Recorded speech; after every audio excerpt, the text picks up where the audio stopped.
What's going on, everybody? This is Marcus, and I'm here with my lovely wife, Shira. And we're excited for today's episode because we have a special guest on with us.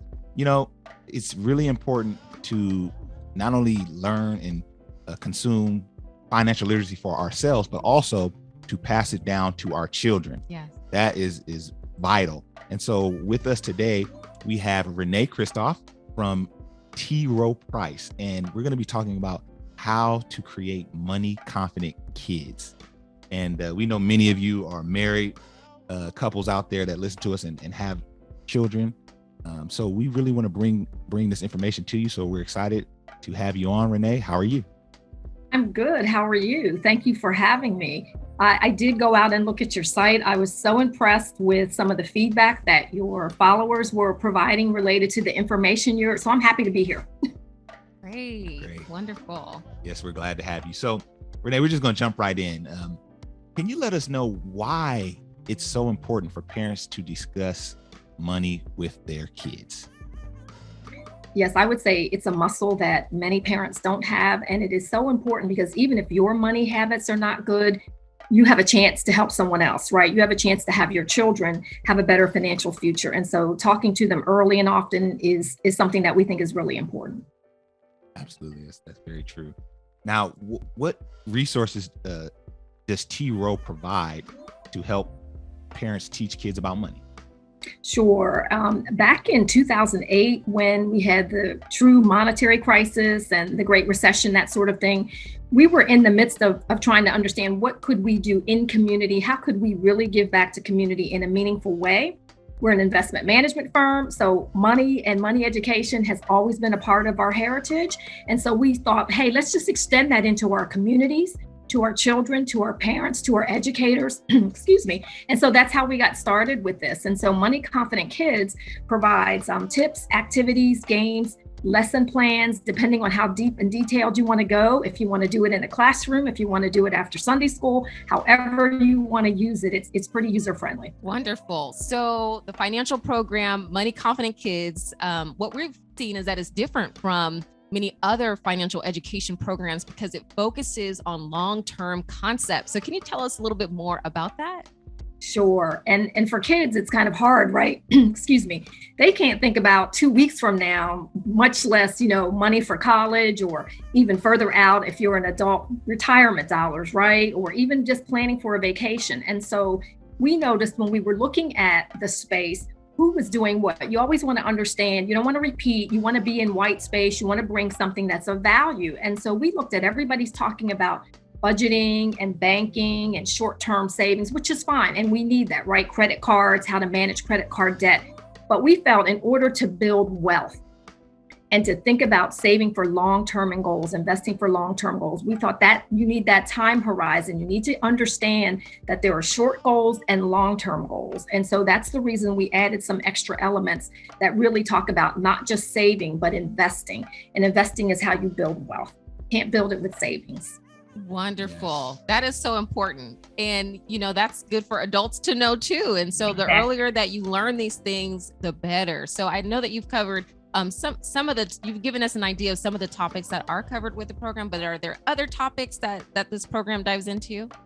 Sure. The goal setting is really important, right? We don't save money just for the sake of saving it. We usually have a goal, whether you want to buy a skateboard or you want to buy a car, you're saving for something. And what we learned was that we really had to teach the concept of saving and spending wisely. Sometimes when people are teaching others about finance, we harp so much on the saving and investing, we forget that it's okay to spend money too, right? But spend it wisely. So that's the first concept. And then decision making, how are you deciding about how to spend your money and when? And then inflation, asset allocation, and diversification. So that's those last three. Inflation, which you're hearing a lot about in the news today, means you have less money to spend. And asset allocation and diversification are really for that wealth building, how you pick between stocks, bonds, that sort of thing. This is great. This is great stuff. And it's exciting because, they're not preteen kids, but they're kind of, getting towards that preteen age. So This is really great to have a resource like this. So now we're Black Married Debt Free. That's our platform. I love it. Thank you. And we like to say we have an emphasis on the Black community, teaching financial literacy to the Black community. So are there any special considerations for Black families when it comes to teaching kids about money? Sure. Again, that concept of investing in savings, some of our research showed us a few years ago that our Black families, our Black community, they are talking about personal finance. They are sharing that with their children, probably at a higher rate than white households. But where we fall down is, where are the assets coming from that allow us to invest, right? So for example, the Federal Reserve statistics show that only 34% of Black households have stocks versus 61% of white households. So right there, we're not in the investment mode, right? That's where the wealth building gets created. The other thing that we have found is that many of our Black households do not have access to a retirement plan, right? A 401k or a 403b. And if they have them, sometimes we don't have the extra resources. Our pay goes to everything else. We don't have the ability to be able to take that extra money out of our pay to be able to make that investment. And so then you'll find that there are about 40% of our folks are taking advantage of their retirement versus 62% of white households. And so another aspect of that is, when you build wealth, hopefully somebody's passing it on to you. We don't have the same levels of intergenerational wealth transfer. So that's another issue. You know, my mom and pop are not able to necessarily leave money for us. They leave lots of other things, lots of cultural things, great stuff, but they're not always able to leave money. And then finally, we find that Black households will sometimes have a heavier debt load from college loans, that sort of thing. So that really puts us at a disadvantage. Yeah, absolutely. That's so true. And we talk about that a lot. Yes, Right. yes. I'm going to come out and listen to some of your podcasts. I definitely want to. Yeah, that'd be great. Wonderful. Yeah, so some of your research from T Rowe Price's Parents, Kids, and Money survey shows that many parents are reluctant to discuss money. So can you talk to us a little bit about that? Sure. About 2/3 of our parents, 2/3 of our surveyed parents didn't want to talk about it. And I think it's one thing is, if you have bad money habits, do you really want to share that with somebody else? Right? Are you really proud of that? And so I think that is a problem. Also, I think there's a disconnect between parents and kids. Early on, we only did parents, and then we started adding the kids' voices to it. So now we do both parents and kids. And the parents were saying, oh yeah, I talk to my children all the time about money. And the kids said, no, they don't. So it's what are we actually saying to each other? And so we found that if you have bad financial habits, kind of, so what? Still share that with your children, because what we learned in our research was that the kids that had parents with bankruptcy or having bad financial habits, even when they talked about it, those kids felt more confident to talk about personal finance and felt that they were smarter about it, even though their parents had made mistakes, the fact that they were having those conversations. And so there was a difference between those children or students of about 68% said they were confident versus 30% that said, no, my parents do talk to me, but I'm not, as confident about my personal finance. Wow. And so along those same lines, what are some tips that you might have for parents who are reluctant to broach the discussion with their kids on money? So we would suggest that you start talking to them early and often, so your children sound like they are at the right age to have those conversations. When you go to the ATM machine, talk about what that is coming out. Kids know what money is, right? Talk about that. But I think anytime that your kids understand that money buys things, if they can say to you, do you have some money for me to do X? That's the time to start having that conversation, because they need to understand where your money comes from. Mommy and daddy work every day. This is what we do. We get paid. This is what we use this money for. That's the first place to start. And then just weave it in. You're at the grocery store. Maybe you're picking between different fruits and vegetables, or, this steak is more expensive than this steak. Explain why you're saying that, right? What does that mean in terms of money? It's really easy if you think about how you think day to day about money. You can talk to those children the same way about that. So we think you should start early and often. It helps when they understand numbers a little bit. So toddlers probably not the right age, but just right above that. Don't wait till they're in the middle school or high school, whatever. Right. Don't wait that long. That's good. I love that. Early and often. That's great advice. So in your opinion, how has the pandemic, impacted family discussions about money? Sure. Back in 2017, one of the questions we'd asked people about how often they were talking to their kids, and it was about 35% of the families were saying we talk on a regular basis. Since the pandemic, it has moved up to about 47%.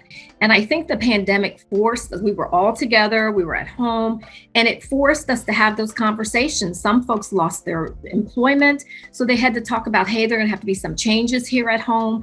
Other people changed jobs. There were all sorts of things that were going on around your finances. And so I think that forced people to be honest and to have that conversation. So we're thrilled because that means more people are getting educated, but under not so great circumstances, but it has helped in that space. Yeah. So now, what are some things that parents can do to help their kids build financial capabilities? Aside from, of course, we want to encourage you, go to Money Confident Kids. Yeah. In your opinion, what are some other things that parents can do?